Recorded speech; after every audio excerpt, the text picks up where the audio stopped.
Good evening, everyone, Madam Toastmasters and Toastmasters and guests. I welcome you all to Division F live-hive session.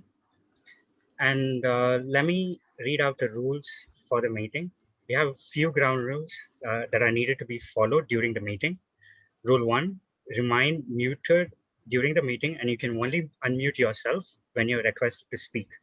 Rule 2, if you have any connectivity issue, please check with Zoom Master Ganesh. Rule 3, kindly request everyone to keep your video on throughout the meeting. Please use the chat box effectively for any questions that you may have. Now, I would like to introduce our MCE for the day. And he's a person who's working in renewable sector as assistant lead engineer with Vestas Technology Research and Development. He's a Toastmaster since 2014. He's also our area director for Division F1 and also the president for Vestas Toastmaster Club. And he's also a very amazing person. He's a very good person who enlightens the meeting whenever he joins our club meetings. He makes us feel really comfortable. And he is none other than our area director, Toastmaster Dinesh Balaji.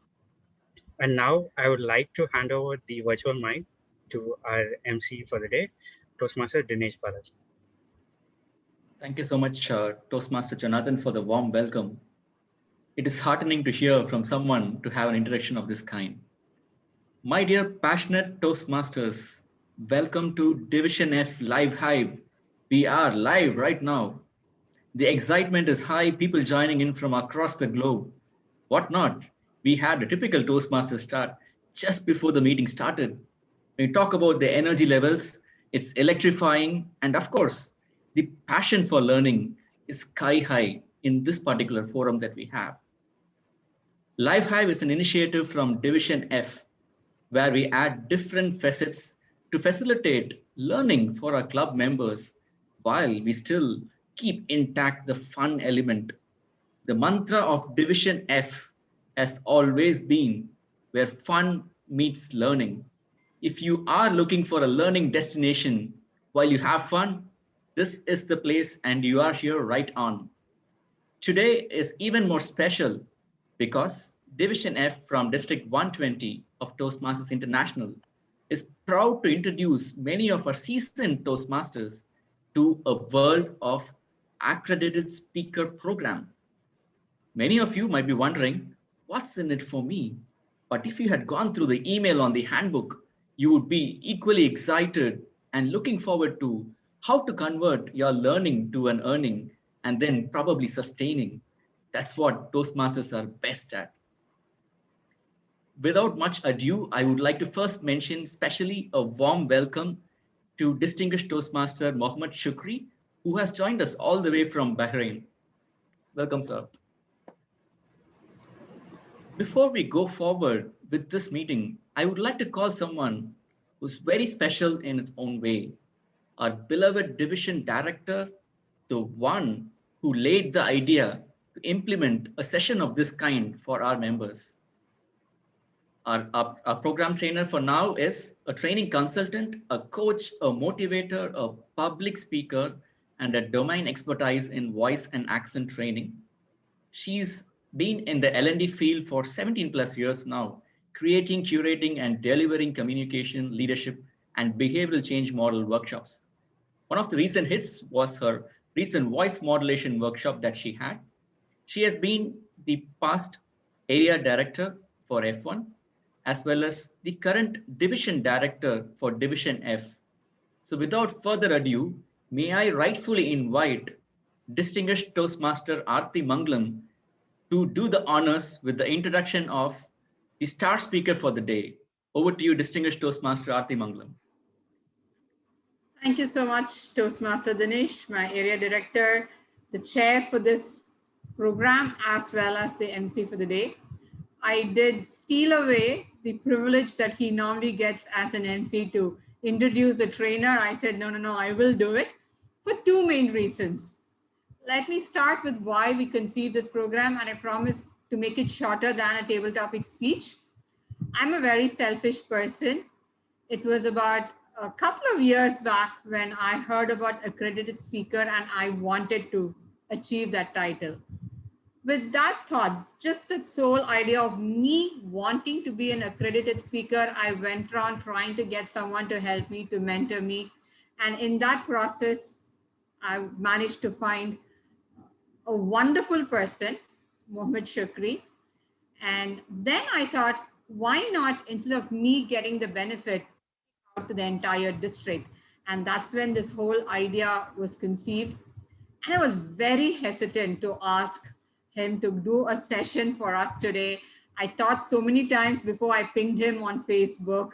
But the minute I pinged him, from the very first interaction, he's made it so easy for me to approach him. And it literally became, a fanboy moment for me. I've been a fan of Mohamed Shukri right from that interaction, got to know more about him, went through all his videos. And I think there is this match between a great speaker, a successful speaker, and a great human being. And I've seen this in many people. Almost all great speakers I have interacted with are fantastic human beings. And definitely distinguished Toastmaster Mohamed Shukri is one of them. With that, his professional introduction, I will not do justice if I don't do a professional introduction.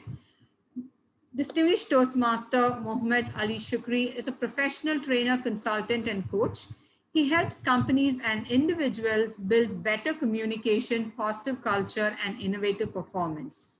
He's trained, taught, and spoke to thousands of individuals, professionals, and organizations across the globe on occupational health and safety, customer happiness, leadership, career innovation, and of course, on public speaking.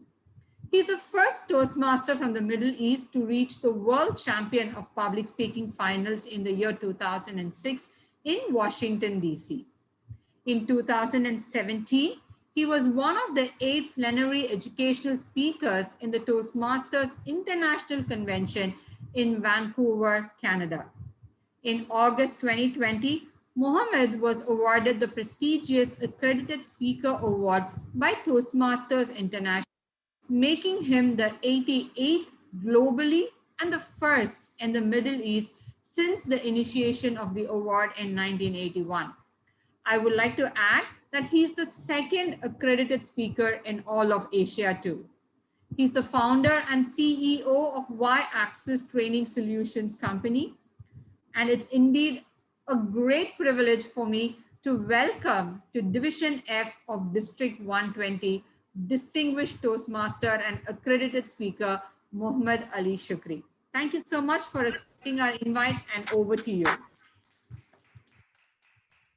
Thank you very much, DTM RT, and everyone in the room. I hope I am visible and I'm audible and you can see the slides. Just say yes. Yes. All right, so let me take you immediately to the video that I don't know how many of you saw the promotional video for, or the teaser for this program. So let's hear it. And then I'm going to ask you a few questions. Hi, my name is Mohamed Shukri from the Kingdom of Bahrain. I'm a Toastmasters International accredited speaker. Looking back, I often ask myself, why did I pursue this accreditation and title? Was it to add 2 additional characters in my profile and credentials? Or to get more clients and speaking business? Or to have a competitive edge in the speaking market and industry? Or maybe all the above, or none of the above? Frankly speaking, I have no clear idea what my reasons were to become an accredited speaker before I become one. Now that I become an accredited speaker, I know why. And I want to tell you why you would like to consider becoming an accredited speaker. Not only that, but what it takes to become an accredited speaker. So join me on Sunday, 21st of February, in the live-hive event organized by Division F of District 120, where I hope I can take your speaking career and ambitions from scarcity to abundance, from remote to immediate, from far, far away to here and now. See you then. Okay, the reason I played this video is not only that I love my voice, but also I wanna see what did the video trigger in you. So yeah, you heard all that. So what did the video trigger in you? What are the key words there? What's the key word? Write it in the chat or just unmute and talk if that's allowed by the Zoom master. I don't know. Good. So professional speaker, keyword. What else? What's the keyword? Keywords, actually. Accredited speaker. Good. Determination. Edge over others in a speaking market. Yeah, that's what we are looking for. AS, again, accredited speaker. The 2 letters. Thank you so much, David Hughes. I didn't say that. I know that's our code, David, but AS. Okay, the 2 characters we want. Okay, they are 2. They are just 2. And yet when we put them in front of our pictures in LinkedIn, to us and to others, it is supposed to mean a lot, right? I mean, even if those who don't know what is AS actually, they will say, AS must be something big. Oh my God, this guy is big. All right, what else? What is the keyword? It's a verb. It's a verb. We are all writing nouns, but the keyword is a verb, actually. So yeah, 3, 2, 1, speaking. Influence. Good. It's a very simple verb. All right. Inspire. I didn't say that. I like it, but I didn't say that. So, okay. I'm going to reveal want. So I'm going to reveal now the word, but before that, I have a quick quiz for you. Again, let's make this interactive as much as I can. And this goes against me giving you as much information as I can, because everybody's clapping. The first accredited speaker in the Middle East, second in Asia, 88th. Okay, and wow. But when you see this presentation, I'm afraid I will go back to where, okay, so I think I can do that. That's not big, all right? And that's the risk I'm running, but I'm willing to give you all what I know, okay? And another word of caution is, do not follow my steps. Do not follow my steps. It will take you a long time, but follow my advice so that you can shorten the time. And I'm promising you, you can shorten the time to as much as 1/10 of what I spend, okay? So that's my promise to you, and I'll be generous in telling you all what I have today. Good. So the first question in the quiz is,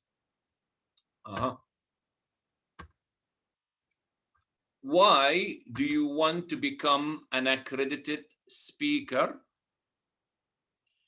The second question is, why do you want to become an accredited speaker? Oh, this is the same question. Is it? Is it the same question?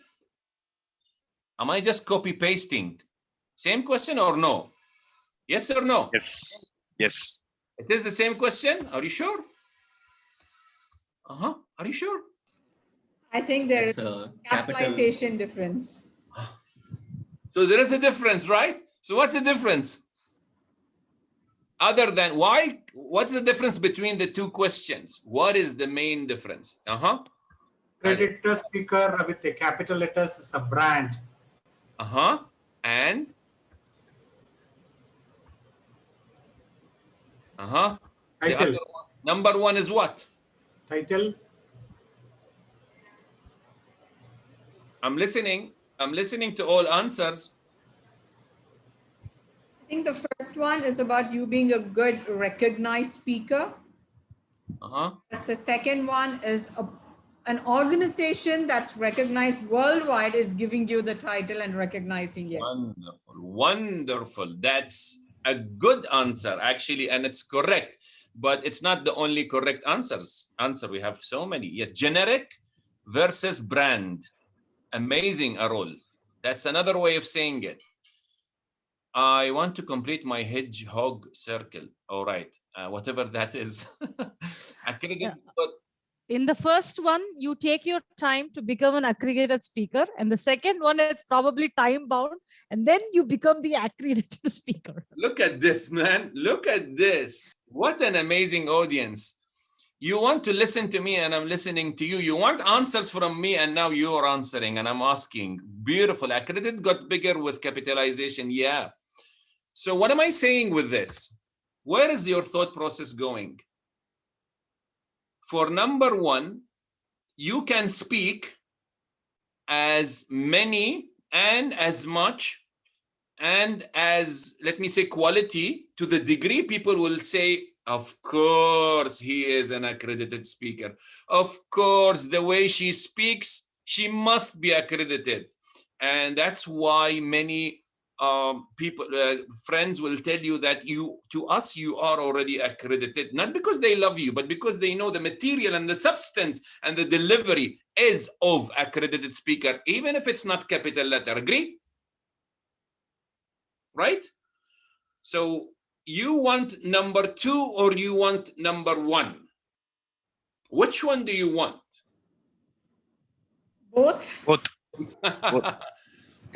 Which one comes first? I want two because number one is accredited is an internal thing.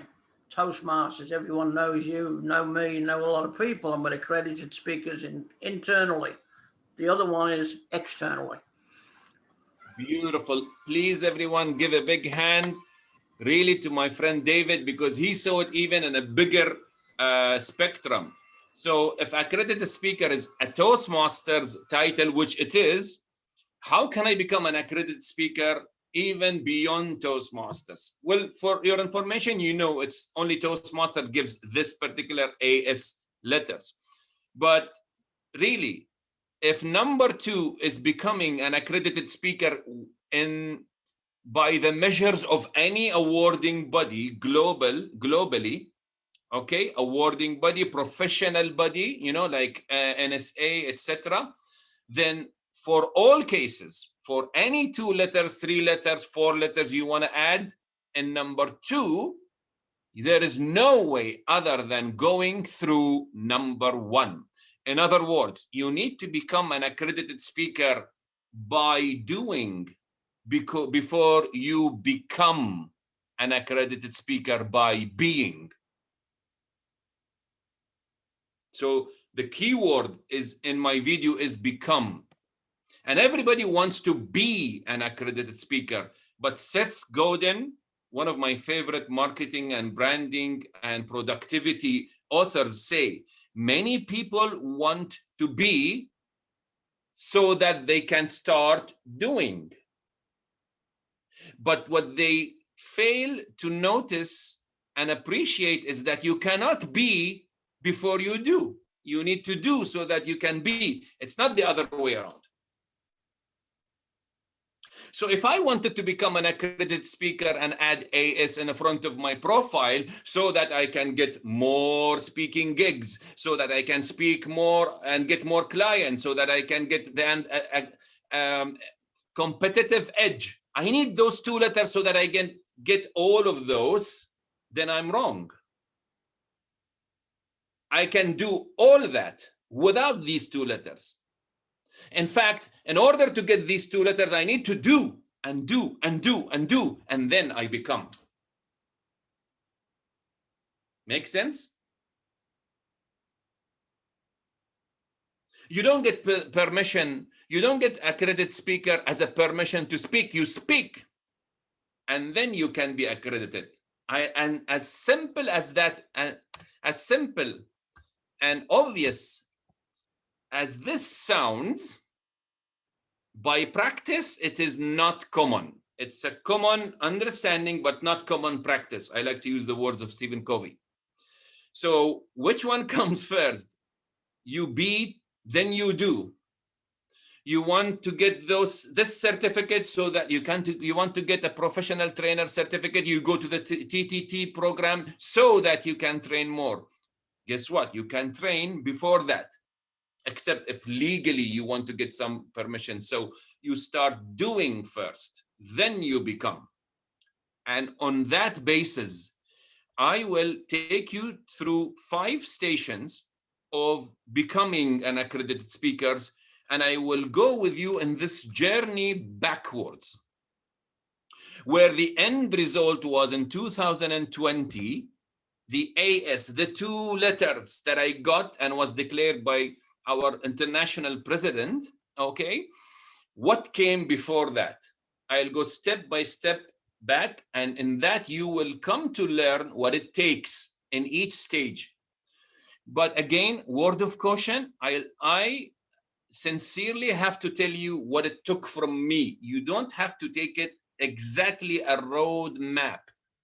Please don't do that. Take the lessons, take the techniques of how to fish for accredited speaker, but not exactly everything in the book. So we have AS at the end, which you know it is AS, but I challenge you to tell me what comes before that. So there is PAS, and there is PS, and before that there is PN, and right at the beginning there is PE, and I'm gonna disclose each of those one by one. Before I go there, I want to hear from anyone who wants to ask anything or add anything, in case I missed. We are good? We're good? All right. Yes, you can become number 2 only if you achieve number 1. Thank you, Sarah. So as you all know, or maybe you have watched this, our international president, Richard Peck, on August 29th, declared, and if you remember the words, he said that 21 accredited, they have received 21 subscriptions or applications for that year, 21 for the year 2020. And you know, we submit them only in the month of January. And out of the 21, 4 advanced to level 2, and they presented in front of a live panel for the finals. And out of the 4, 1 only got them. But on the eve of this date, I was panicking big time. Why? It is the first time accredited speaker is going to be delivered digitally, online, okay?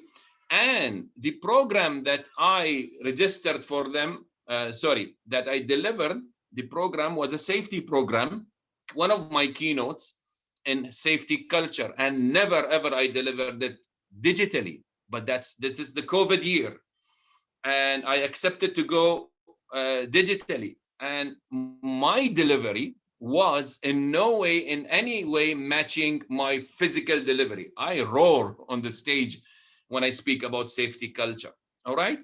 And I saw clearly the big distance between my, vibrant delivery physically and digitally. So I had many doubts. I was really crushed by doubt. But then Dilip Abhayasakara, if I mentioned his name, and Robert Cavello, the 2 accredited speakers who were in charge of the chair of accredited speaker for last year, they called me, and they call everyone, by the way. And personally, they told me immediately, DTM Dilip told me this, congratulations, Mohammed. So I was really in cloud 9, and I never thought, yes, I had my doubts. So that safety presentation got it. Now, keep this in mind. I'll take you back step by step. So that was the date where I got the 2 letters. All right. Now, let me take you one step back. Before that, how many years I spent to apply and work on my accredited speaker since I decided I want the accredited speaker? Well, make no mistake. Let me give you the years, but before that, bear in mind what is required to become an accredited speaker according to the handbook and the rules of Toastmasters. There are 2 levels. In level 1, you submit your application. In that application, you should show them with dates and details to at least 25 speaking engagements, okay, that you delivered to non-Toastmasters audience in the past 3 years from the date of the application, okay? So that's what they want in the form. And they have a ready table that you fill, okay? So 25 speaking engagements to non-Toastmasters audience.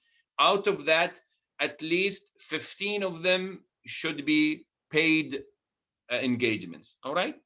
Second thing you do is you also have to deliver a link for a video presentation, 20 to 40 minutes. And they have very strict rules for how the video should be quality-wise, length, etc. All right? So 25 speaking engagements in the past 3 years, plus a video presentation for a non-Toastmasters audience. That video presentation can be for a not paid presentation, like you spoke in a conference. All right.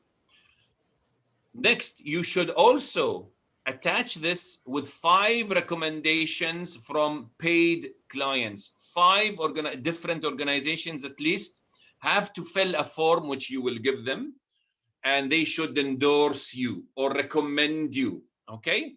And these 5 organizations also is a must.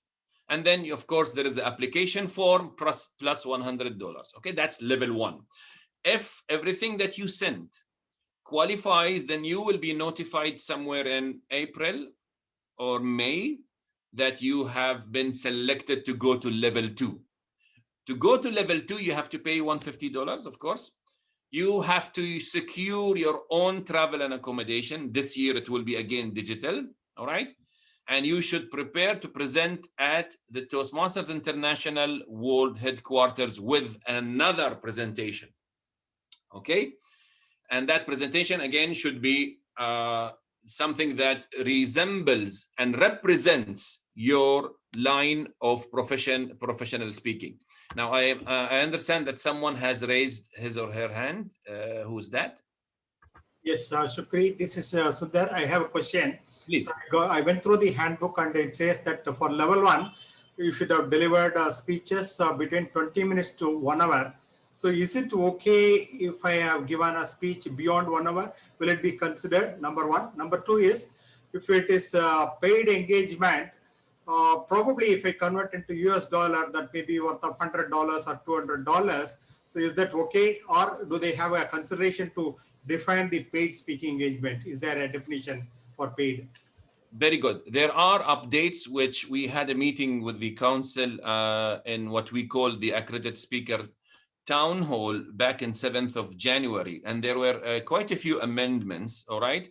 And including those what defines payment, all right? Sometimes you are hosted by another country, okay? And you travel on their expenses, accommodation, travel, and all your expenses are covered by the host, yet they do not pay you a check for the delivery of the presentation, but they have sponsored everything else, okay?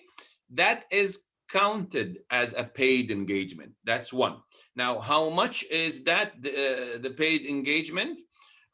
There are some limits, which I have no recall because it's freshly introduced. Your first question is going beyond the time with even 1 minute will disqualify you, okay? I hope that answered your question. So that you will see now in my own experience, which it's a bit embarrassing, but I don't mind actually, because I want everyone to benefit, all right? And not do my mistakes and not do my mistakes. So there you go.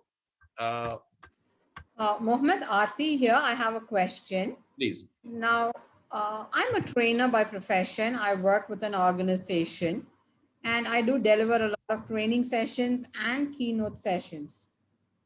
Now, I understand we're talking about the 5 different clients. Yes, I do have other clients also. But for 25 engagements, paid engagements, can I take this as a paid engagement? Okay, I said out of the 25, only 15 are enough to be paid in the past 3 years. Okay? Okay. It's enough. So, and if you're delivering trainings and you're doing workshops, and that is counted as a speaking engagement. Yes, it is. Even for an employer? For your own employer, most Yes. probably yes. Yes. Okay. Sure. Thank you. Okay. Thank you so much. And RT and I have arranged this so that you can ask questions even at the end or during, depending, all right? And we have a break so that I can give all what you need, including opening for questions. So there you go. 2016, a nice Toastmaster colleague from India, she is with me in my club. She said, you have to do it. Why don't you apply? You're already paid and you speak a lot. I used to take her with my engagements. I always encourage my fellow Toastmasters to go out of their way, the extra mile, and deliver outside Toastmasters. And I give them some opportunities so that they can test how it is like in the professional world, all right? And she said, you should do this. And she helped me fill the submission. And I said, okay, what is the form? And we filled the form. But I failed in 2016 because the video I sent was a keynote, a paid keynote I delivered to 170 accountants, actually the Indian chapter of accountants in Bahrain, okay? The video was really good. The presentation was, wow, standing ovation. But the video I delivered was lacking quality because of some background music and some mounting of the video, things like that. It failed, all right? Next year, 2017, I think, again, it was the problem of the video. Yes, I delivered a seminar to some representative of the UN, United Nations in Bahrain, and I clearly said to them, I'll speak for 40 minutes and then we can have a break, please. Putting in my mind that the first segment I will send to TI, and there was this lady who kept asking and asking, and I said, "Ma'am, can I answer this in the Q&A, please?" She said, "No, very important question. I insist." And I lost by 3 minutes, 3 or 4 minutes. My God, but I answered her question anyway. So I lost that year. Next year, 2008, I will say, admit that the quality even of my delivery wasn't okay, because the corporate I delivered to, actually, they had a hole where I covered my own slides. There was no way I cannot cover my slides when I walk there. And plus that the topic, the keynote, was something very dear to my heart, by the way, and it's highly selling these days and before that year. But I'll tell you, the topic was very inspirational, and it's okay to deliver inspirational topics, motivational talks, but I want to tell you what's the risk in that, okay? We'll come to that.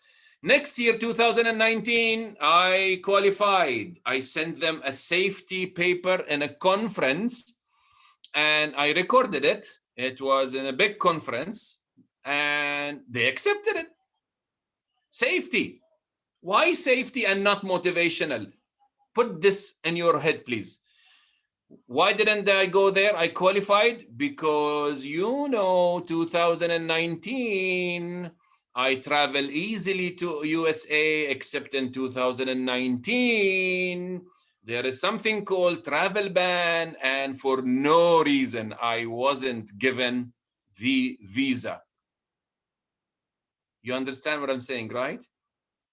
And not only me, many Toastmasters, among them prominent Toastmasters in the Gulf, were not given the visa to the international convention. I missed it. They mentioned my name when others delivered their accredited speaker final level 2. They mentioned my name. I was not there.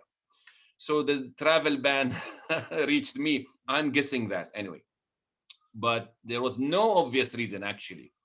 Very new to us, even in Bahrain. Anyway, so next year it was COVID, and they transferred, by the way, they can transfer your qualification and to next year without having to go to level 1. That's good. So I already qualified in 2019. I don't have to go again, level 1 again. So I'm ready for 2020. And as you know all, I got the accredited speaker. That is my journey. It took 5 years. All right. I was already professional before that, training, speaking, etc. And I'm going to take you before that. So there you go. There are things you need to pay attention to. Okay. And to summarize, there are technical things when you deliver your video. You can fix the form, actually, of course, without lying. Your form, it's easy to fill. If you are doing speaking, you will have no trouble filling the 25 engagements in the past 3 years. If you are doing, and you better do now, and you better start now. That is, if you want the capital AS, all right? Otherwise, you should speak anyway. And the other thing is content. Why did I fail in 2018? Big lesson for me. Big lesson. All right? So I cannot see the chats. Unless there is a question, please let me know. Okay. Now, yes, Zoom recording will be considered this year. Shukri, sorry to interrupt. Again, coming back to my whole question. So if I understand right, the video recording should be less than 1 hour. But how about the 25 qualifying speeches? Can it, do they also have some time restrictions? No, there are 2 videos. Video in level 1, it's up to 1 hour, but you cannot go beyond or below 20. Okay. The level 2. No, the qualifying 25 assignments, right? So you mentioned that I have to fill the form. The 25 assignments. So suppose if I had done 1-day workshop, so can it be considered?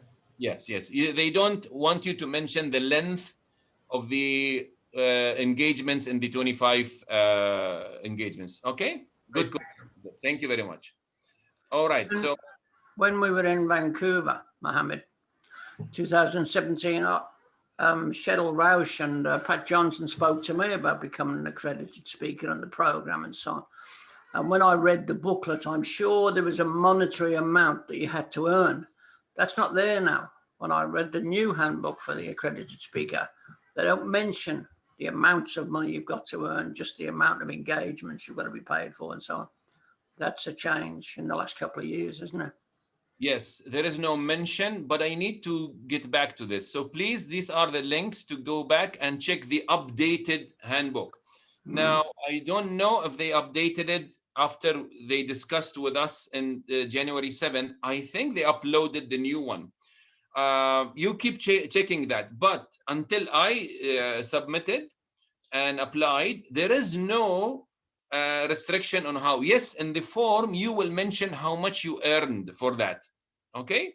And you will mention how many dollars. Anyway, but doesn't say a limit. There is no limit. It is paid because countries are different and engagements are different. To some people this is a pay. To some people it is pro bono, although you took a nominal fee, but it might be considered pro bono. So there are no restrictions in any way. The point is for everyone to go out and speak for non-Toastmasters audiences right away.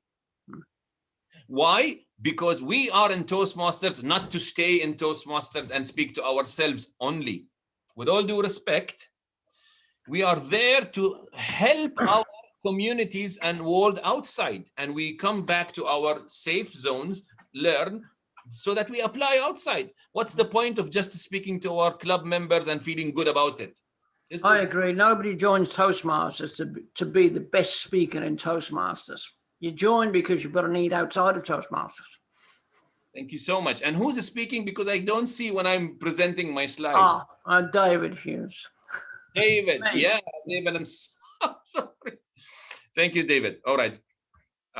Apologies for that. So next, so you saw what happened. That was the pre-accredited speaker, the 5 years that came before. What happened before that is I was I was doing professional speaking and I didn't even name it professional speaking. Now I name it professional speaking because it sounds professional, right? But I was doing speaking and I was paid for that on different spectrums, and I got, invitations. When did this happen? It happened, officially in 2013, after I early left my company in 2010 as early retirement. Now, RT, you're listening to this and you're saying you're delivering speaking to your organization. I'm telling you, I left my organization, my day job in 2010. In 2013, I started receiving invitations to speak. Why is that? Because I was witnessed in my previous job as a speaker, as a safety speaker. My company saw me and my company sent me to speak to other organizations, all of that with a dollar extra in my salary. They shouldn't pay me. They don't have to pay me, Mohammed. We have a gathering for the unions in the country, and we nominated you as the speaker for safety, the safety part in that gathering. Shall I say no? No, I say yes. So little had I known that my reputation was going out of my company while I was in the company, and that's why the first invitation was from neighboring Saudi Arabia in 2013 for a big safety project, 1,000 supervisors. And I was like, me? I didn't even place any marketing or etc. So professional, this is where I came to know that I can be hired as a speaker or trainer for fee, okay? Unlike the salary, okay? So how do we get there? And in this part, I'm gonna describe to you what it takes to become a professional.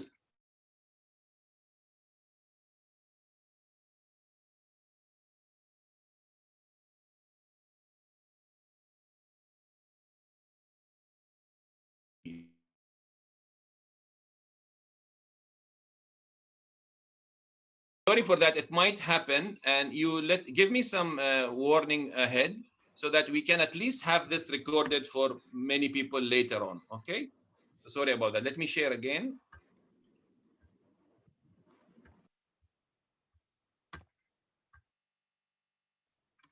Am I okay now? Yes, you are. Okay.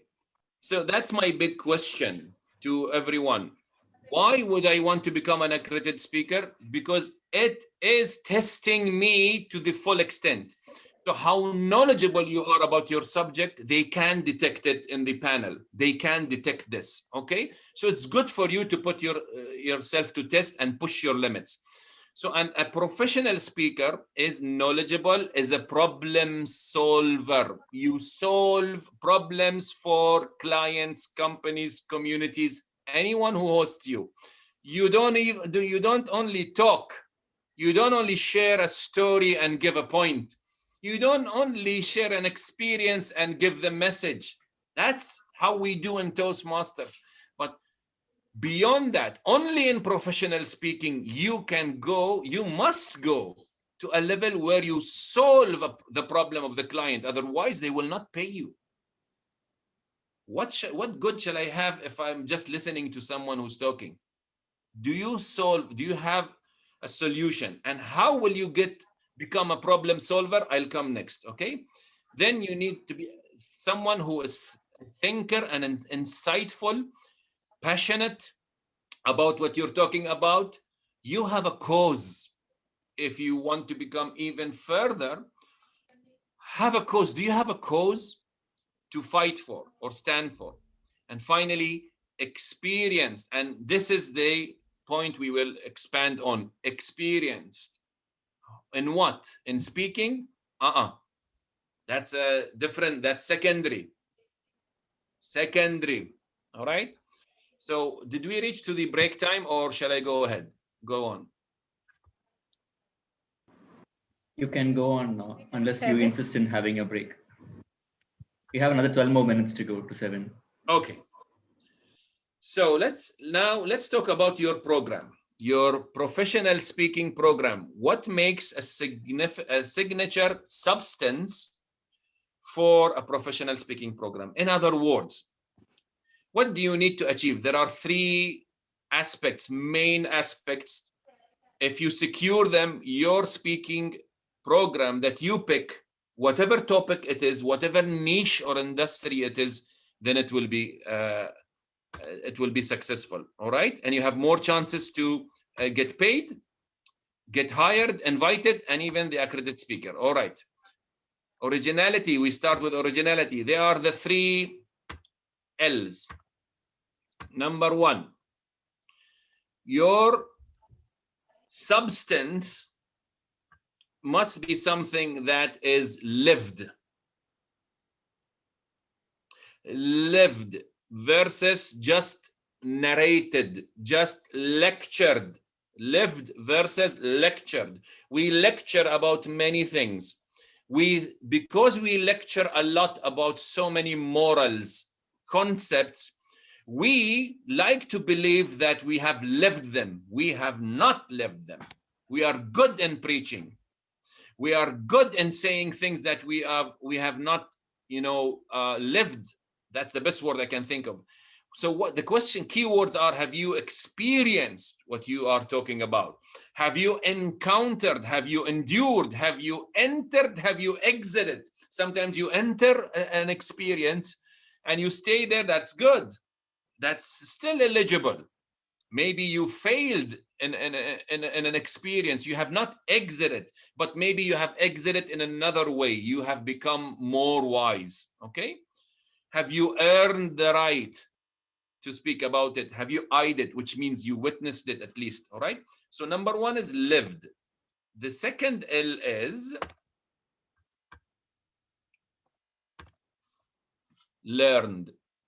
Now, you can put an or between them, lived or learned, or you can put an and between them. And I want you to put the second one. Make sense? Make sense? Now, I live something, I experience an adventure, an accident, or a tragedy, or whatever, and I'm happy to talk about it. But I stop there. No more learning. I just have this keynote. I love this. I mean, that experience between me and the client taught me a great lesson in customer service. So there you go. I have a customer service keynote and I keep repeating the same, and it's okay. It's okay to keep repeating the same story, but did your curiosity and your sincerity for seeking knowledge push you to learn more about your subject? Because it does, even automatically. Suddenly, after going through an experience, you find yourself automatically, your radar's opening for learning. Anything that passes you, whether it's read, heard, or watched, you will be captivated. Watch how you watch the news, for example, in CNN, BBC, or otherwise. What captures you the most? What makes you freeze and not take the fork up for the next bite and you get frozen? What does that to you? When does this happen to you? Most probably the topics that you actually follow and you have no feeling or sense about the surrounding people, including your wife, it's because you have an inner deep passion for that topic. And usually it is linked to something that you have lived. So have you gone out of your way? Did you read? Did you study? Did you research? Where is your curiosity? Have you probed the subject? Have you did more investigation? Have you done more investigation? You went watching, hearing, following, researching, because that's what a passionate professional speaker does about an experience he went through. You will be far more successful and credible when you do that. So if you lived something and you think it's worth sharing with people, show me if you also learned about it. Did you do some statistic studies? So live or learn. If you choose to only learn something, like there are things we teach, we are already good at, like technical things, safety. Do I have to go through an accident, injure my hand or my head so that I speak about safety? No, I have studied safety. I have, qualifications in health and safety, but I lived it through serving as a safety coordinator and superintendent for 7 years. So I went into the thick and thin, and I saw people getting injured, dying, etc., and served as an element in the culture. So there you go. Number one, lived it. I emphasize on number one. It's your biggest asset. People will know. It will take sooner or later. People will know if you have really lived what you're talking about. And I don't want to say more than that. Next, the third one is, I don't think you guessed it, it's linked. So what do I mean by linked? I need some help here. What do I mean by link? Engagement. Come again? Engagement or connect with the audience. So there is a link between you and the audience. Okay, please elaborate others. Relevant to the audience, Ganga, beautiful. Connect. To be relatable, Elizabeth, of course. Let me say this, and I'm not underestimating Toastmasters, but in the Toastmasters, although it is not there in the textbook or manuals, it is highly encouraged to link it to the audience. We tend not to do so. We tend to be we say in Arabic, I am in a valley and the people I speak to are in another valley. I speak to, but they are in another valley because there is a mountain between them. That's an expression in Arabic. So you speak to them, but they are in a different valley. Did you go there and see what they are suffering, what they are going through? It takes effort. It takes a study. It takes going beyond your egoistic circle of love for your subject and go see the pains of people. To what degree does what I'm passionate about link? And that requires studying the market, empathy for the people you want to target. Put yourself in their places. Now, one of my key programs is Me No Speak English. The problem is I speak English very well. So it's very difficult for me to feel what they feel. So just to take some relaxing entertainment part, and 2 years ago, I received some hint or tentative invitation to speak in Tamil Nadu and deliver Me No Speak English to specific communities who need empowerment in English, women. Okay, no Toastmaster. I got excited because Me No Speak English is not only a program, it's a cause and it's a campaign for me.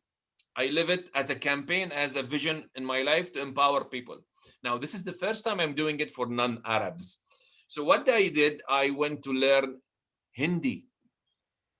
Yeah, I went and took private classes in Hindi from one lady here in Bahrain.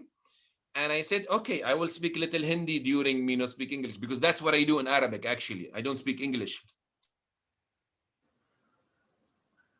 So that to build connection.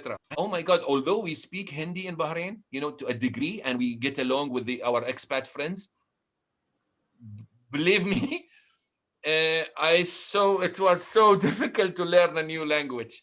Hindi language is really not that straightforward. Okay, I mean, I don't think any language is anyway, no matter how familiar you are with it. And suddenly this lady tells me in one of the sessions, Mr. Mohammed, I'm curious. May I know why you want to learn Hindi?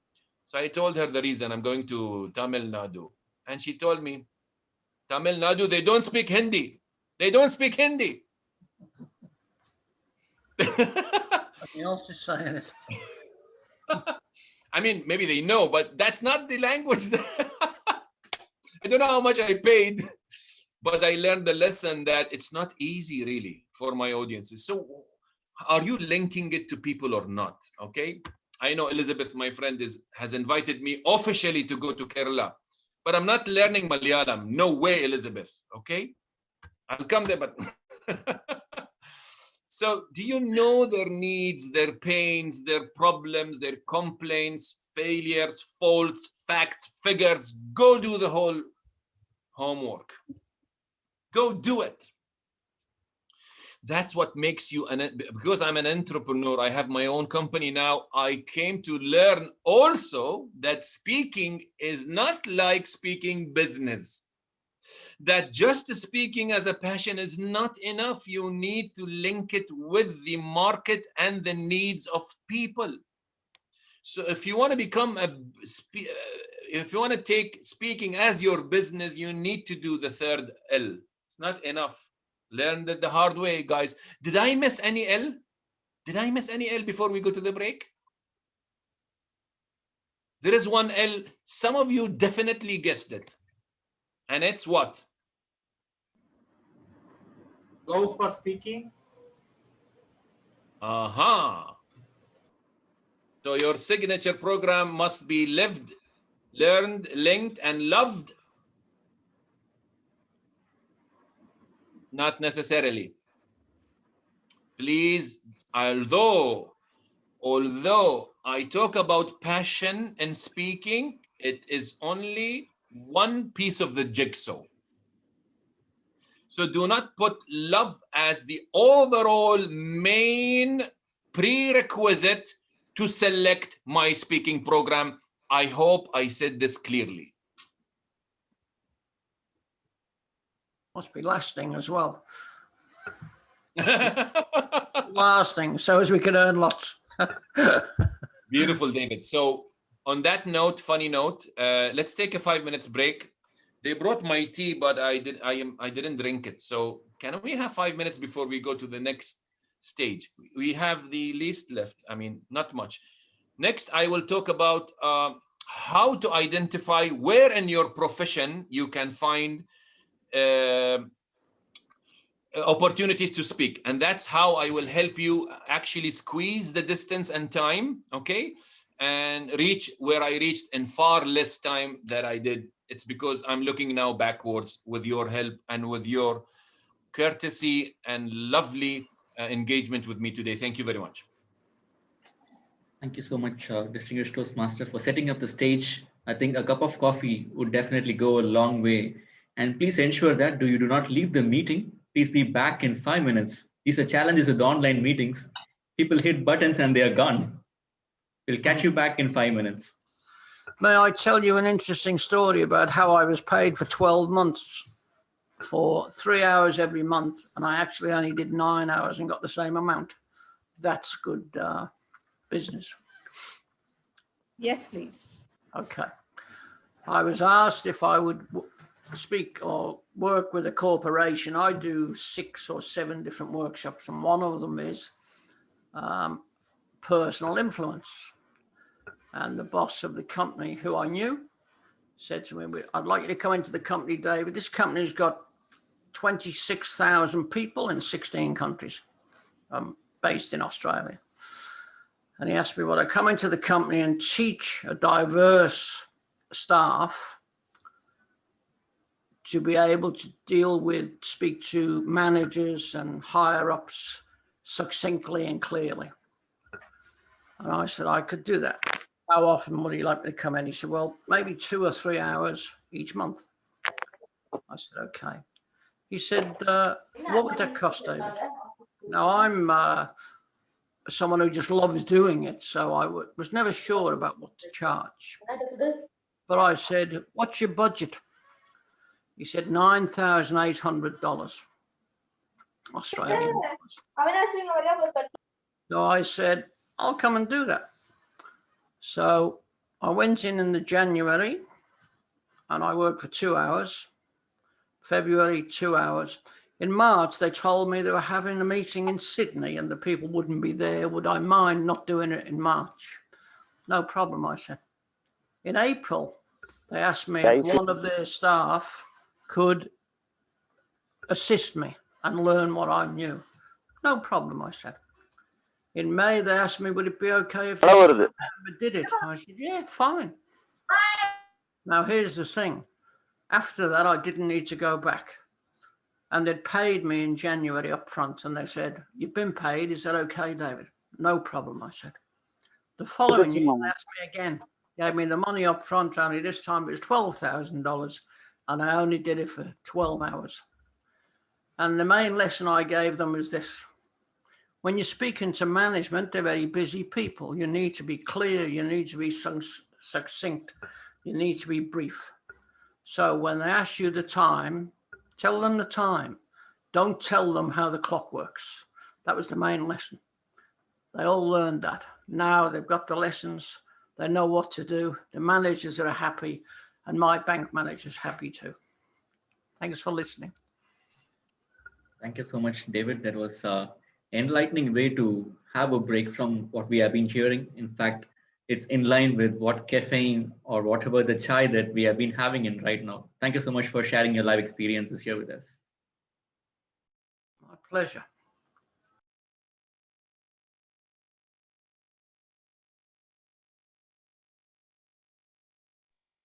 So for folks who are still logged in during the break, you just got a glimpse of what else you have in store.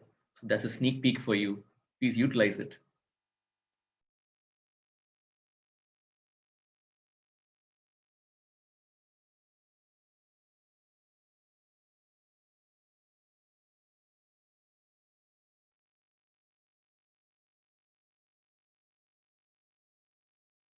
All right, then over to you again.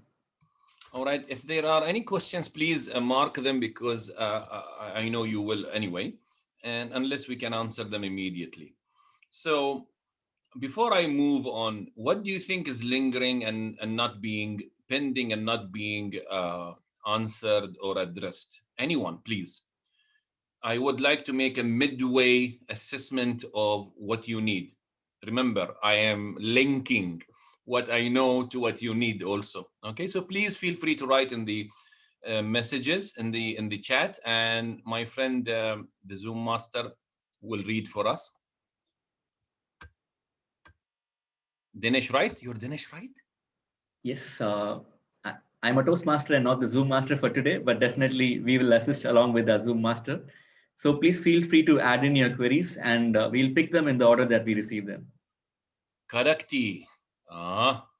Spicy talk and spicy tea, good match. All right, then I'll move on. It's better when the audience or the client doesn't want much, so you can deliver freely.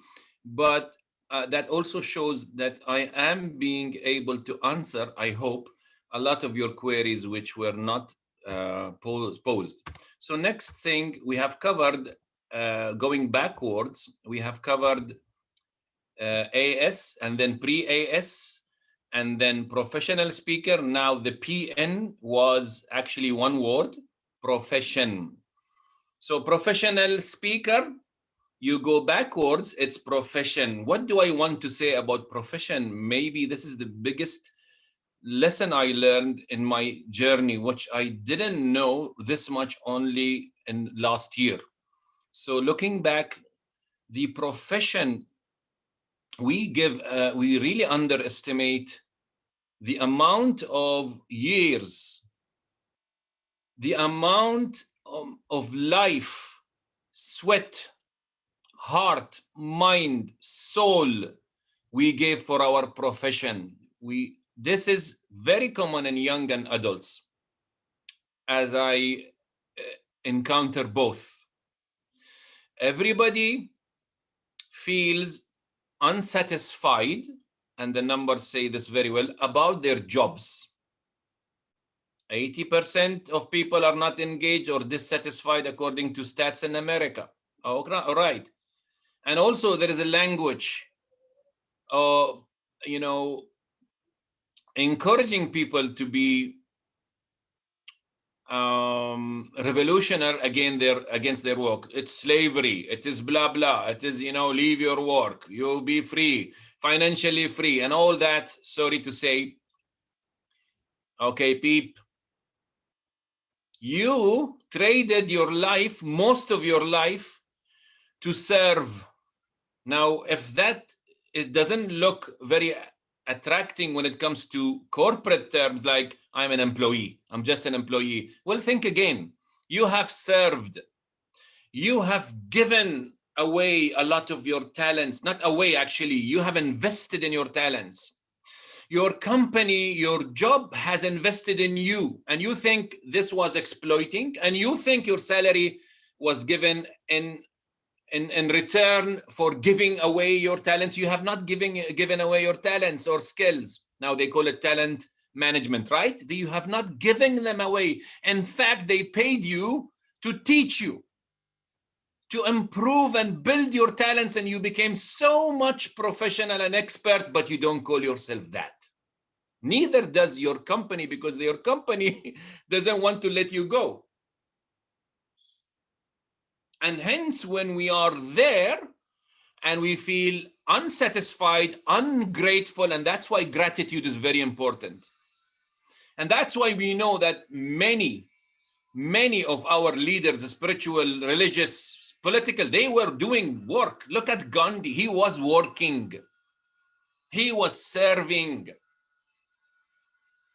Look at Prophet Jesus. Look at even Prophet Muhammad. He was trading. All right. So why do we look down on our occupation?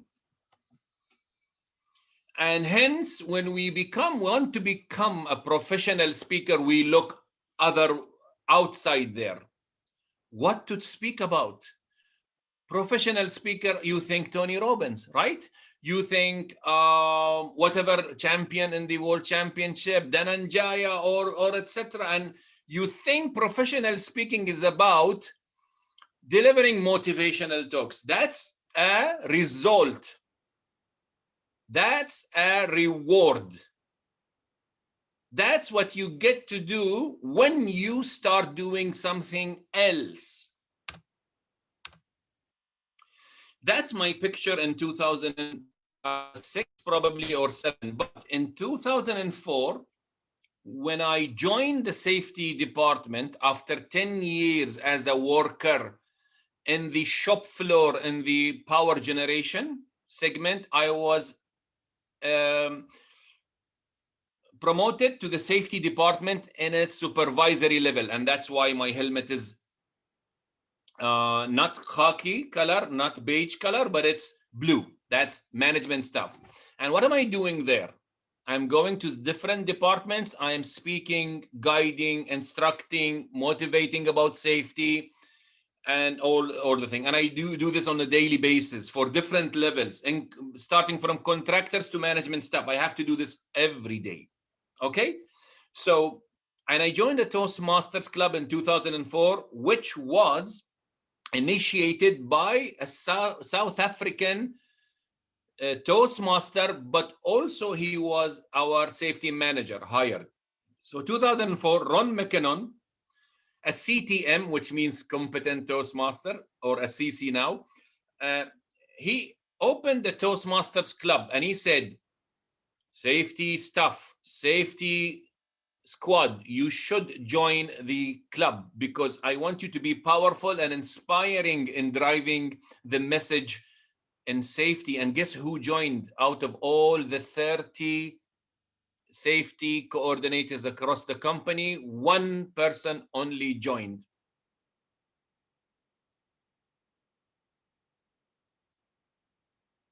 Everybody else said, what a waste of time.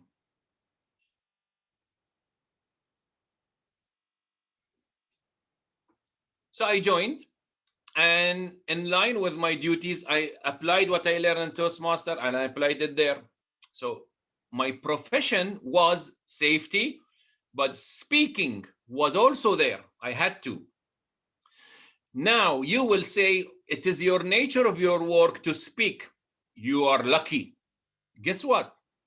My friends chose not to speak and do other things that are more comfortable. And I'm not saying this as a general rule, because some of them did, and some of them despised, didn't like the fact to speak stand, so they were pushing me. You do it, Muhammad, you do it. You are a better speaker, you do the induction. All right. And so they had the choice. You have the choice not to speak within your profession and do the paperwork and look shiny in the emails and deliver an outstanding report and get away with it and get the increment and get the appraisal. You don't have to speak. On the contrary, if your profession does not include speaking as part of the tasks in the job description or daily tasks, that is not an excuse not to speak. And I'm challenging you, all of you, there is no single profession that you can tell me I have no opportunity to speak. I have no choice to speak. You have. Challenging you all. But it's you who decide not to speak. Oh yes, I have my Toastmasters club. I will speak there about my profession. You can see my expression, right? That's not what you joined the Toastmasters for, my friend. So, let me redefine professional speaking. It is none other than speaking your profession. That's your shortcut. You want to become an accredited speaker, professional speaker, speak about your profession and you will become a professional speaker. Why should I reinvent the wheel? Why should I take the longer road?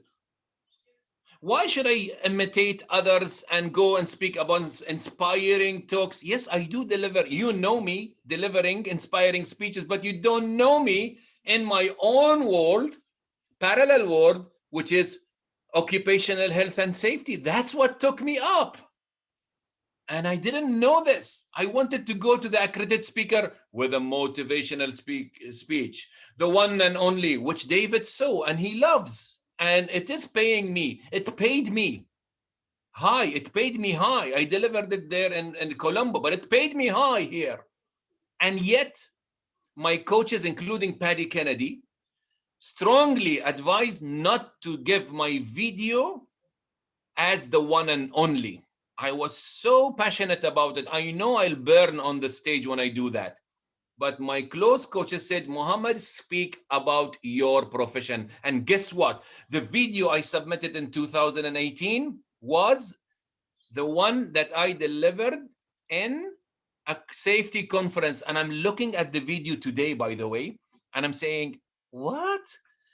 They accepted this paper? Even my tie wasn't okay. They accepted it when I spoke about safety. All my years as a professional in my profession paid me now. When you spend time and sweat, you are actually lending yourself. This is your past self giving you your future self. Your past self, which you despise and hate, actually has given you a big favor for your future. And yet you choose to throw it behind your back and look for a new tomorrow and forget everything before. Totally wrong. You are chopping away your life. What are you going to teach your children? So let me go into details. You can be called an expert or experienced. What is the difference?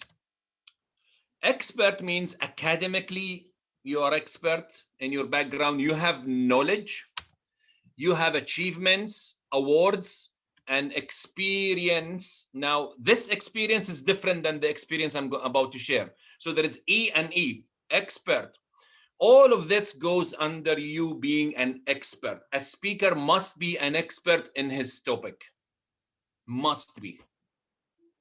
So am I as an expert in fire safety? No, I do train that. That's not my main. I am an expert in safety culture. Why?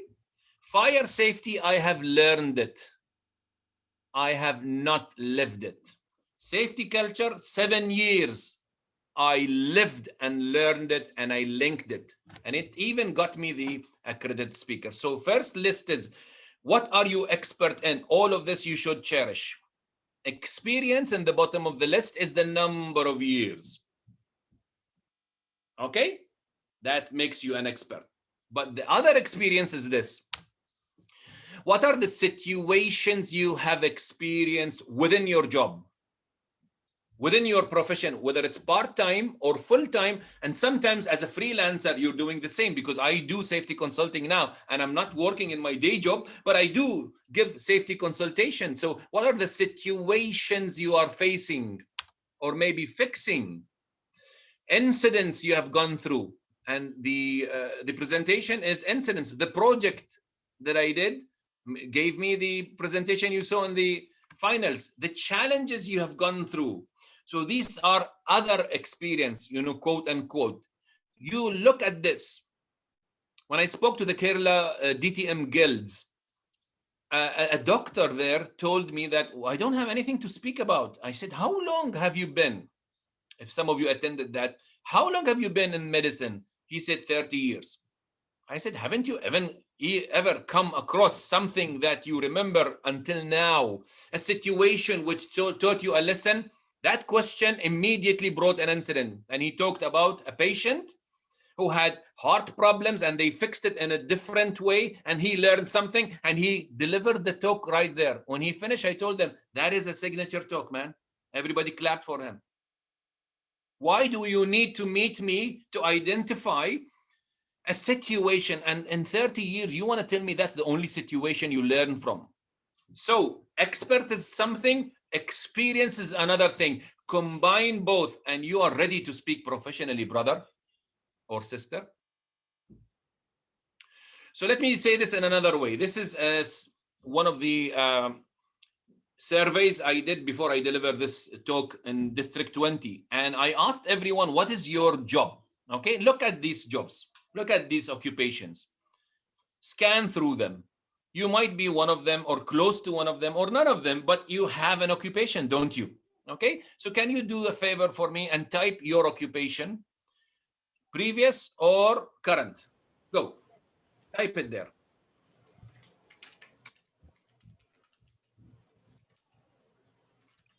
So trainer, IT, physics researcher, wonderful, administration, banker, engineer, wonderful, IT, again, student, all of that, all of what you're doing, trading your life for is worth it.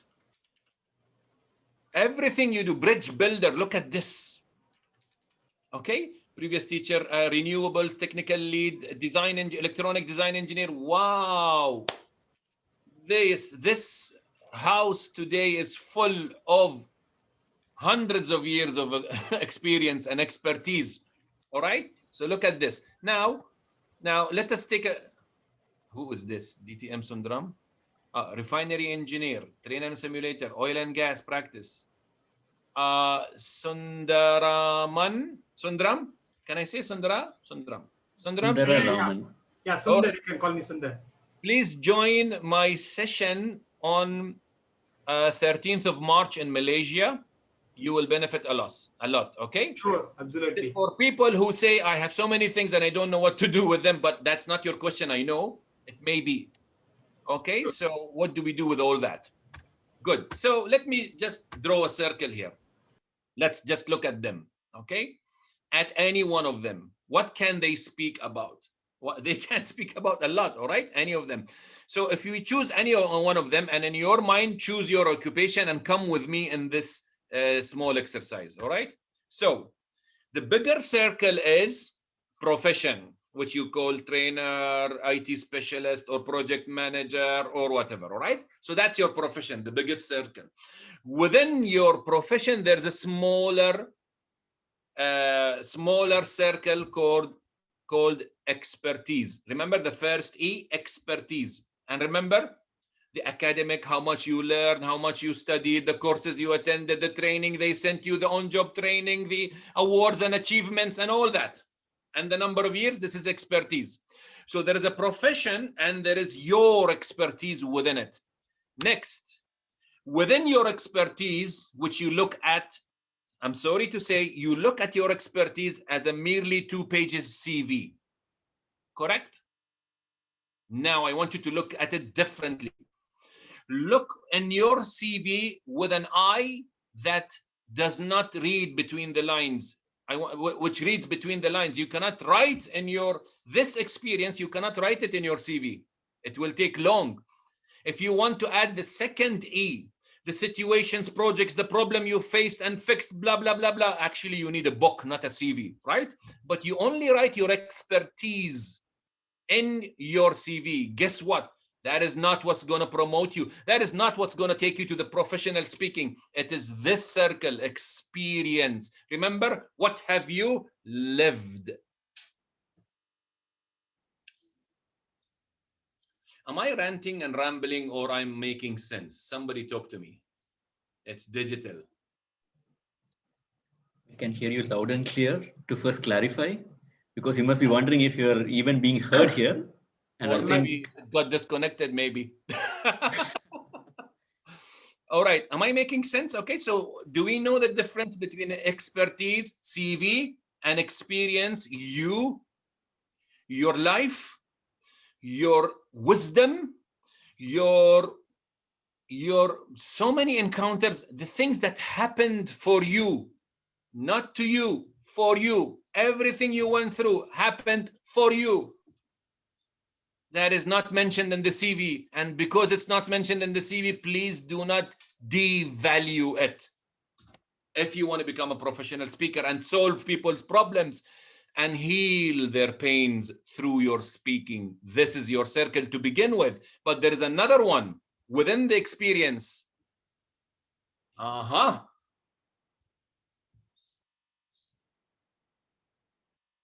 Did you see all the occupations in the previous page? It's called profession. They have within that expertise. They will share through LinkedIn. Within that, they have experiences that they don't share, but they are giving it for free.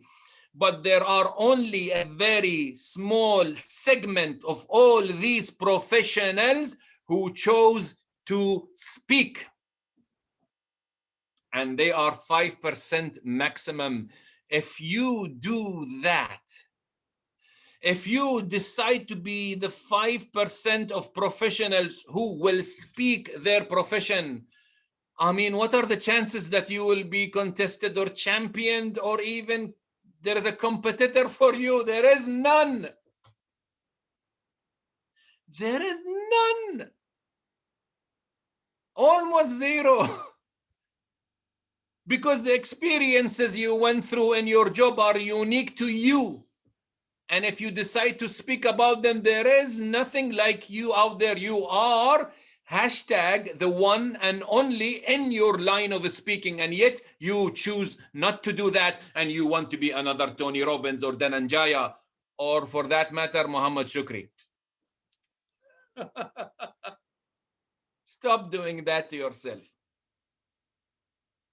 When I said in my video, the here and now, I mean you and now and everything that is behind your eyeballs. Everything that is behind your eyeballs is God-given years of experience, experience that people need, and you choose to speak some motivational what? And you think I cannot be motivational in my line of medicine or IT? Think again. So you can be inspirational, motivational, emotional, even you can dance and do whatever you want within your line of technical work. But you choose not to, because there's a cliche saying to us, and emotional is different and technical is different. No, they are not.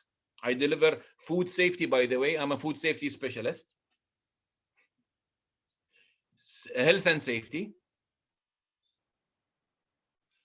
And in my talks, I am enjoying, entertaining them, educating them, inspiring them. The people who attended my safety talks back in the company, now they remember me. I remember you in the safety induction because I don't deliver rules and do's and not and don'ts. I used to entertain them. And I said this in my keynotes before. Anyway, so because you want... Can I interrupt? Yeah. Yeah. So when he meant that you enjoy and then you make a difference, so do you follow storytelling techniques even if it is a technical program? If you do not follow storytelling techniques, you will fall flat. You will become a lecturer, with all due respect to the lecturers. It will not be a speaking program, and you will not. Why am I hired? I hope you don't look at me as someone who is boasting, but it's the truth. And I'm asking myself, I deliver the same topics other deliver as a trainer, safety. Why am I hired across the Gulf as a safety speaker and my colleagues are not? Some of them are more knowledgeable and qualified than me. It is painful to say this, because I don't only deliver information, I deliver life and experience, and I say things I lived, and I sincerely say them. And to the degree when they tell me after I come down from the stage, can you come to our company and do a study about our misbehavior and safety? I say yes.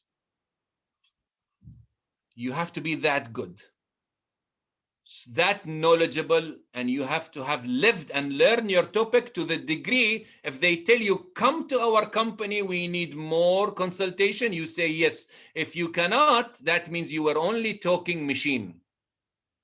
Of course I entertain them. I do that, and I enjoy my dull line of speaking and subject, which is safety. It's dull. It's by the way, it's very dull because you order people to do this and that, behave. That's the notion in safety. And that's why people hate to go there, because they are almost convicted. What did I do wrong that they are sending me to a safety program? What did I do wrong? They come with a very poor attitude, and yet you can change that. And your line of work is the same. All of us. Don't be a cliche, be an inspirer. So there is a hand raised. Someone raised his hand, please talk. All right. So Bobby, we can't hear you. Bobby, you are on mute. My son put me on double mute. I'm so sorry. So the question that I have for you is, how do I know that my area of expertise would be something that the wider audience would be interested in? The reason I'm asking this question is I do certain trainings in my company, which my every induction program, the people that attend my training, they love. Okay, so I'm not a professional trainer. I'm basically an IT person, but I do these trainings because I love doing them, and my company lets me do it. And I do the same trainings again and again and again. So the question that I have for you is, how do I know whether what I am doing is something that would be interested by other people outside my organization? thank you, Bobby, for that, and such an angel jumping on your side. Give him a kiss on all our behalfs. So I want to change one word or underscore one word: wider audience. When we want to seek and target wider audience, we usually fail. I want to flip that and say the narrower audience. What you need to do is to seek the audience for your talk, for your topic, to be more precise. You don't want the wider audience. It's so unreal. I mean, you want to be talking small to a big number of people, or talking big to a small number of people? You choose. If you want to speak to a wider audience, you will have to reduce your level and amount of wisdom and expertise and make it small talk, because the wider audience will not get the joke. According to Seth Godin, this is the line he's using. Get the joke means they get the coding. So you go out there, you speak to the wider audience, but with a specific code that only the narrower audience understands. So you tell your message boldly, you share your story courageously, you say what you believe in, even if you have no clue whether people will like this or not. and then you will see who will follow. Your audience will appear. The silent ones will call you, will connect with you. So do not aim for the wider audience. Do not feel bad if you have less attendees or less followers or likes on Facebook. That is not the measure. People who press like, most of them, they don't like you. Okay? That's not a measure. Be honest, authentic, original about your topic, persistent, hold to it. If you believe in it, you will find your people. That is before you do the link. And if you do the link, you're much better off.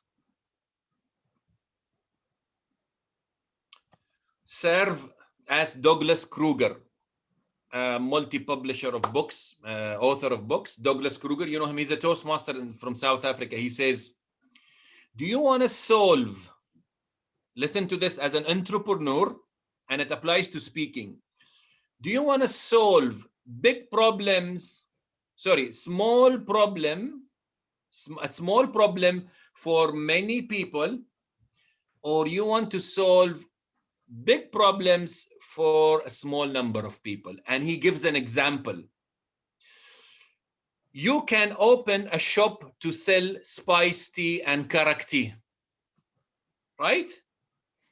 How many others? It's a solution. It's in business, it's called a solution for many people. But how many others are doing this? So many, countless. So you run the risk of being like others because you want to reach the wider audience and give everyone but you run the risk of being not unique and giving what others can give, and you go through all the storms of competitiveness, all right?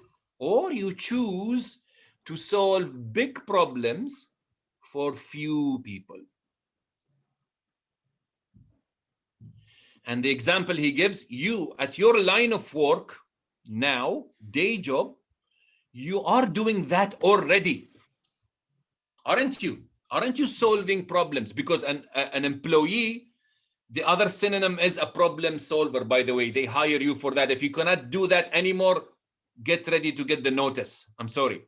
But you are there because you are solving the problems. Now, there are small routine problems and there are big problems you are solving. No one other than you can do, or can do the way you do at work now. Here and now, remember, here and now. Now, you can do this outside your line of work, Bobby,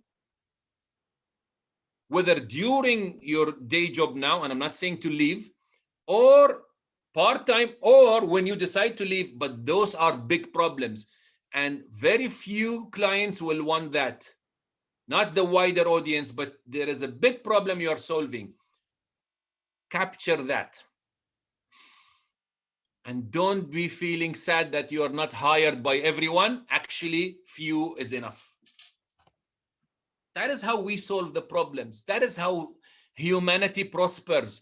When God gives us a unique talent, unique gift in our wisdom, experience, we go through experiences we don't choose, someone else chose for us so that we can help others. If we do that, imagine how much you will help people and get paid for it and live a fulfilling life, period. Bobby, have I answered your question? Yes, sir, you have. Thank you so much. I'm sorry I couldn't come on video. My son is sitting on me. He's so cute. I will let him know. Thank you. Finally, I'll take you to the first origin. Before working at the company, what was I doing? I was speaking, to be honest with you.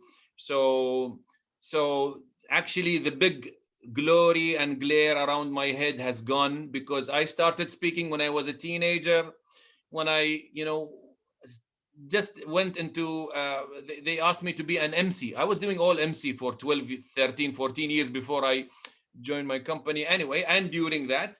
So I was a speaker as an MC. I said, yes. So I was practicing.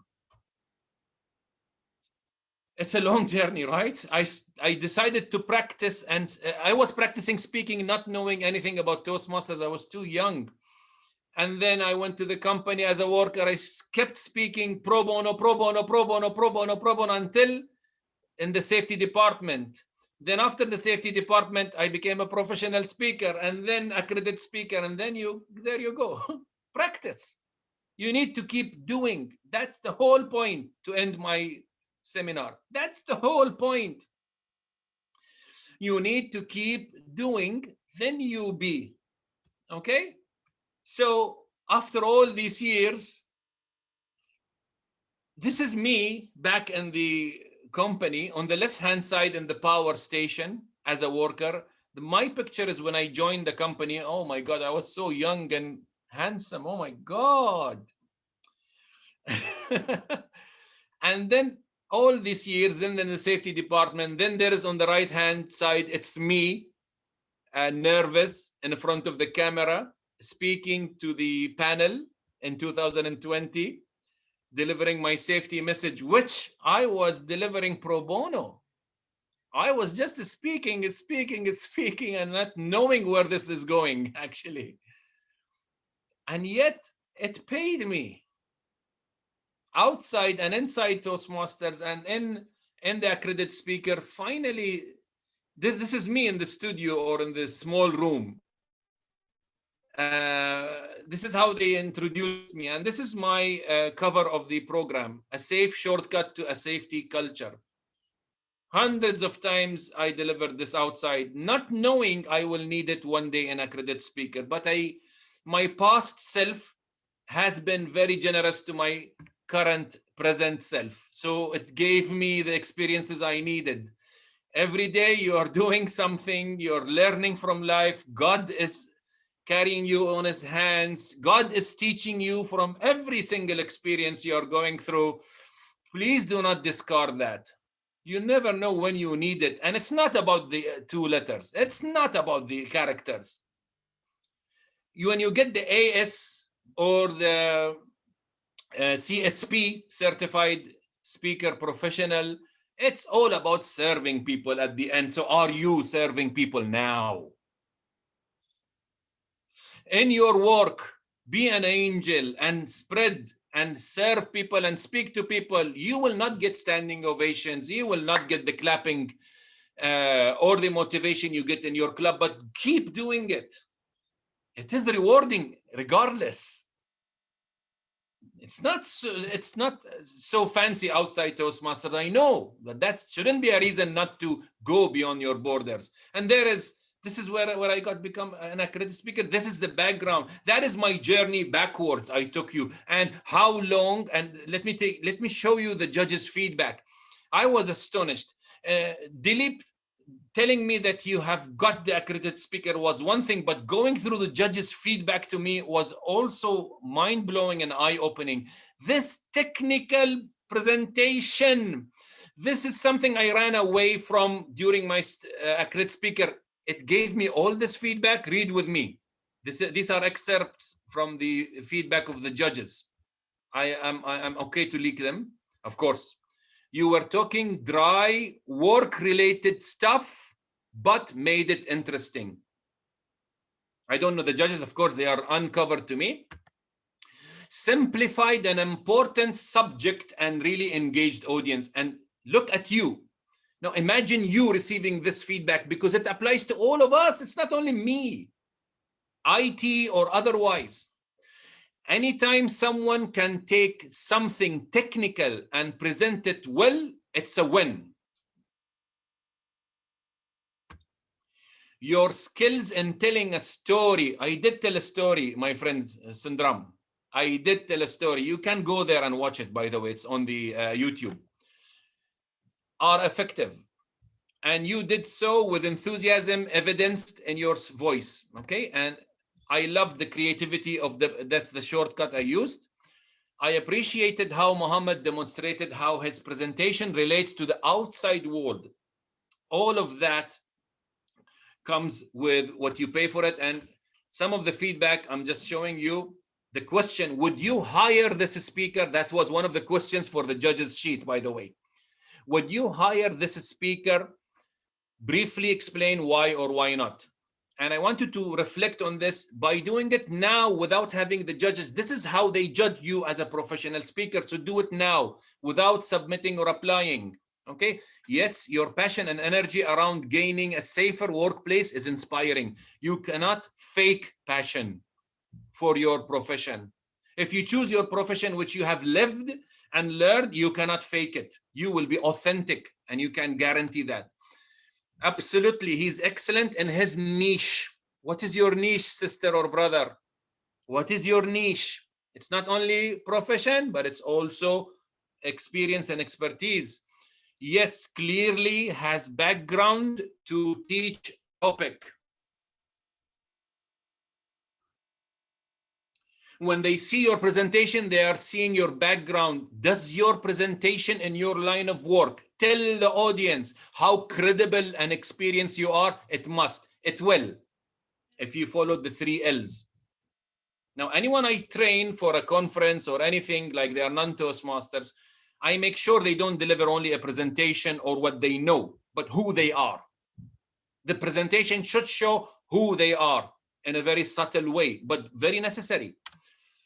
Yes, I would, because I feel the audience will gain a valuable insight on creating a safe culture. That's what a non-safety professional says about my safety talk. Okay, I would also hire him because along with having great content, he was a wonderful delivery style, blah, blah. He also keeps, I enjoy reading this, so give me that benefit, please, okay? So he also keeps the content simple so audiences will walk, watch, and ultimately win. That was the triple W in my model, WWW, okay? Ladies and gentlemen, how long did this take? Did it take me? Did it take me? Okay, sorry, did it take me? Roughly 30 years to reach there. Is it frustrating? It shouldn't. Because you have to count the non-social media, non-digital era. And the time mostly I spent outside Toastmasters in these 30 years. How much will it take you? 3 years. And if you are already speaking professionally, 1 year. Yeah. Yeah. So I want to leave you with one note. And the last note, it will be after the questions. Can we do that, Dinesh? My last note is only 2 minutes. All right? First, answers. Thank you very much for your attention. First of all, can I request the audience to unmute and please give a big round of applause to our trainer.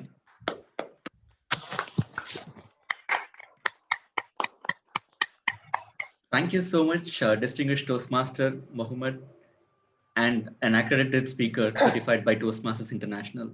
What a way to share your experience, which took 30 years to making it look possible in a year to the lively audience we have here today.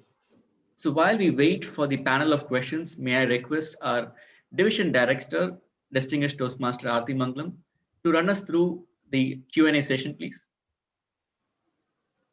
Sure, Dinesh. Thank you. Thank you so much. Once again, thank you, Mohamed, for that interesting, intriguing, and encouraging session. Audience, if you have any questions you would like to ask, you can paste it in the chat box. Yeah, this is Sundar again. So actually, many people say that if you want to be a professional speaker, you should showcase yourself, your authority. One of the ways is to write a book, be an author and become an authority. What's your take, Mohamed, on writing a book? All right. One of the programs I did was Train the Trainer by UK awarding body. I do train the trainer anyway, Highfield awarding body. And people come in small and big batches, but maximum allowed is 10 people. So that batch was only 4 people. And one lady came to this and she said, she was angry at me at the end of the course. She said, I am very angry at you because I didn't imagine this quality of training I get. My colleague in the company chose another training provider and I chose you. And we are talking daily and we see the difference. I am angry at you because why aren't you marketing yourself that much? Okay, that batch wasn't marketed very well anyway. And I don't do marketing. And I said, you're right. I felt bad about myself. And I said, then why marketing? To get more clients, to get busy. And I said to myself, I am busy already.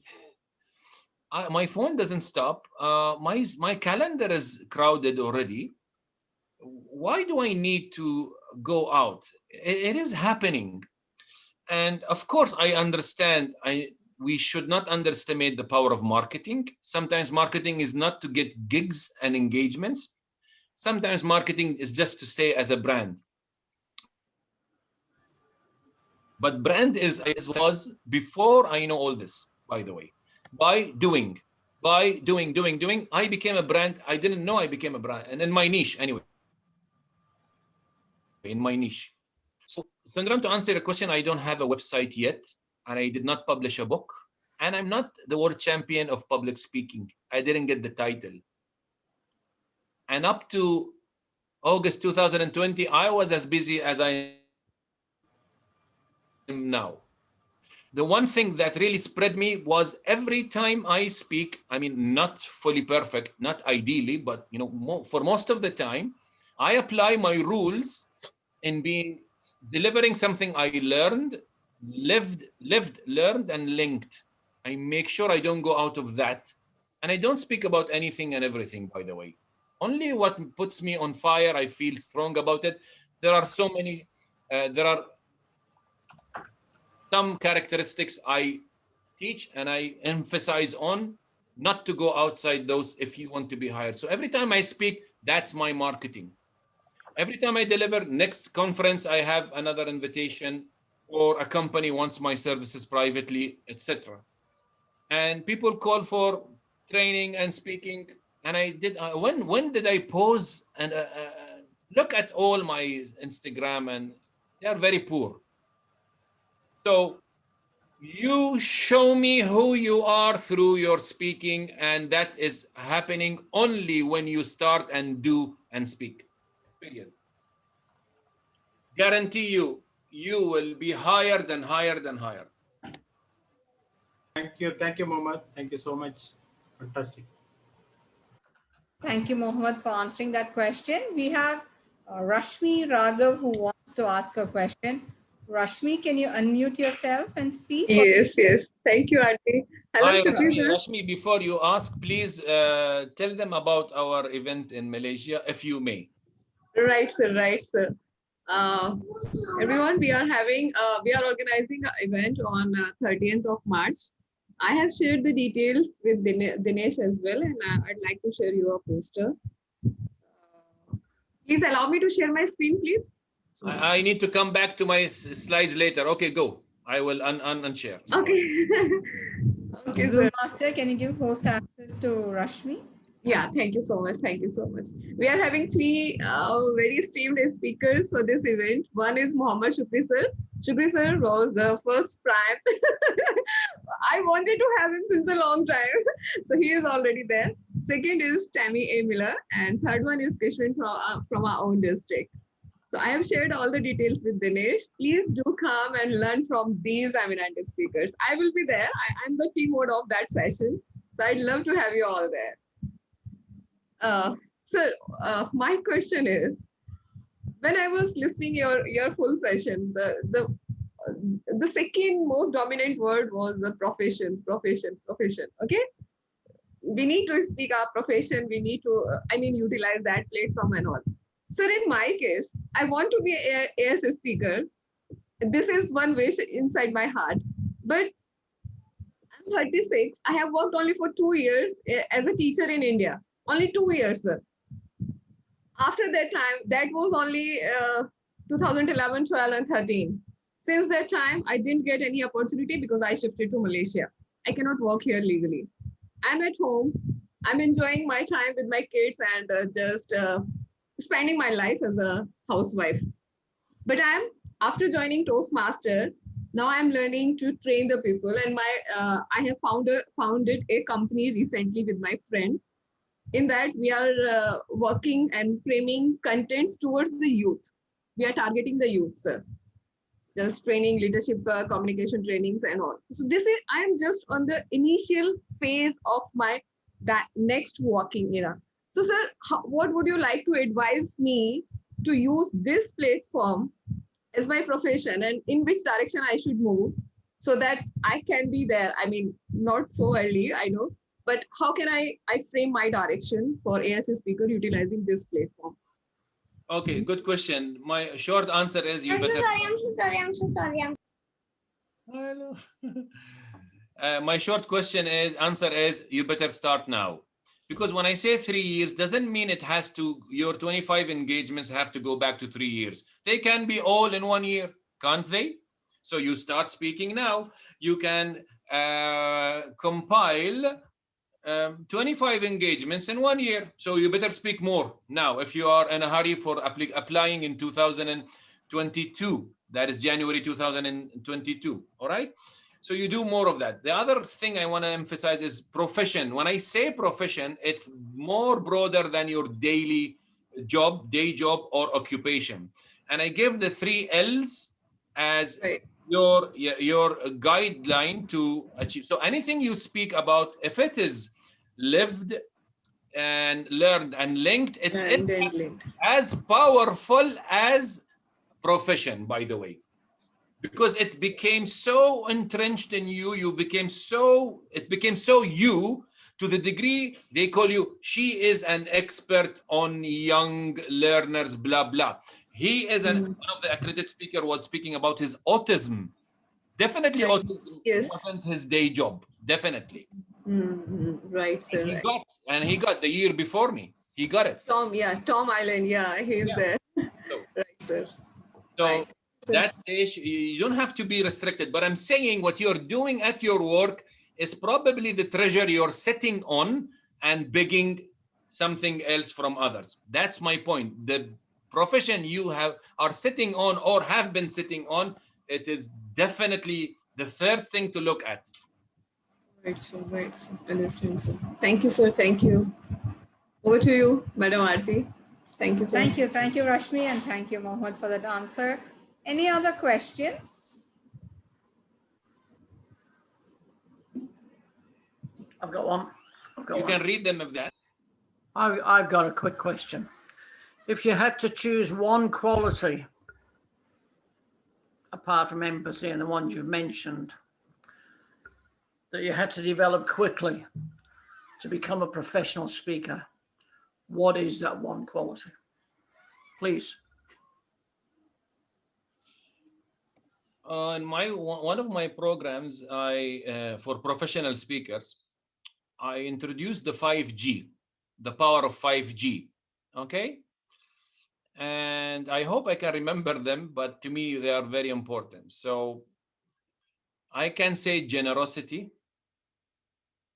So be generous in delivering your speeches. You can act like someone who is up there, highly paid. I don't accept any engagement, blah, blah, blah. It has to be paid, blah, blah, blah. You can do that, all right? Or be generous and speak. Seth Godin, this is his 7th year as a blogger. He says, I just write and I didn't make my blog paid. And I just write, people can see and watch anytime. And now he has finished his 20th book. All right. So generosity is one, and genuineness is definitely others, but also something we don't treasure, which is gratitude. I want to emphasize gratitude. All right. Be grateful for what you have already. I mean, don't be obsessed about having what you don't have or others have. I know I've been like this also, and I'm as a human also going through it from time to time, but I'm learning more than ever that be grateful for what you have. The food on the table is always there. And all our faiths, we know that. All our faiths, Muslim, Christian, Hindu, we really know that it is not about that. And it's always, secure. What is not secure is we are not doing our job. So God is paying us daily, by the way. God is paying us daily salary. And then he says, your job description says you do your job, be generous. And this is the joy you will find as a speaker. Just go and speak and deliver your wisdom. You will live a fulfilled life.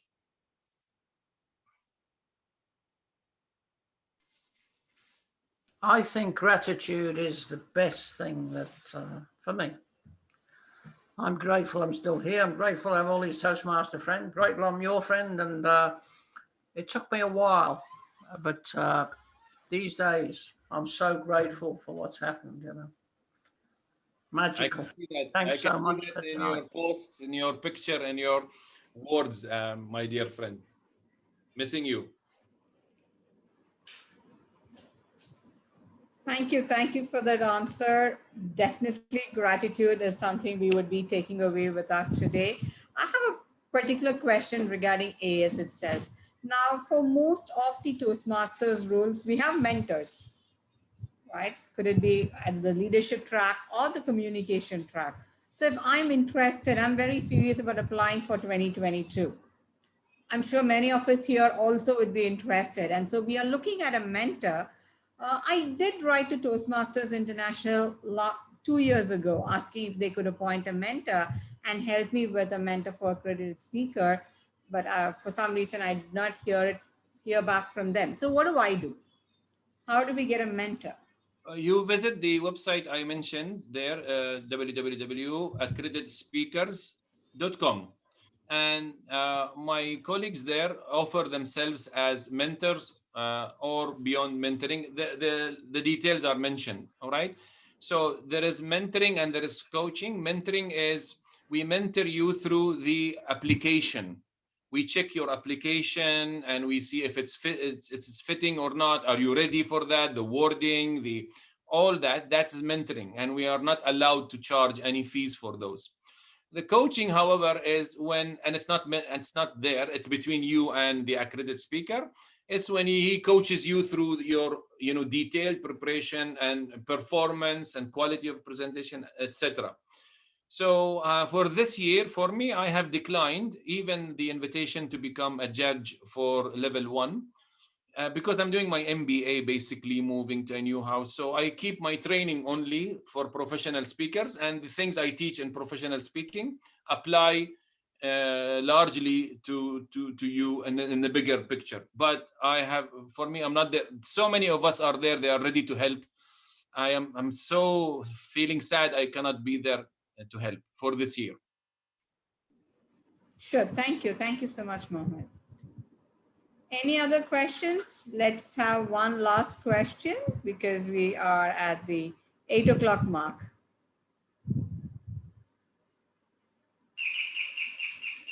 Well, I think we don't have any other questions. Probably, let's say you start in this journey and you have a question, you could still write to Mohamed and ask.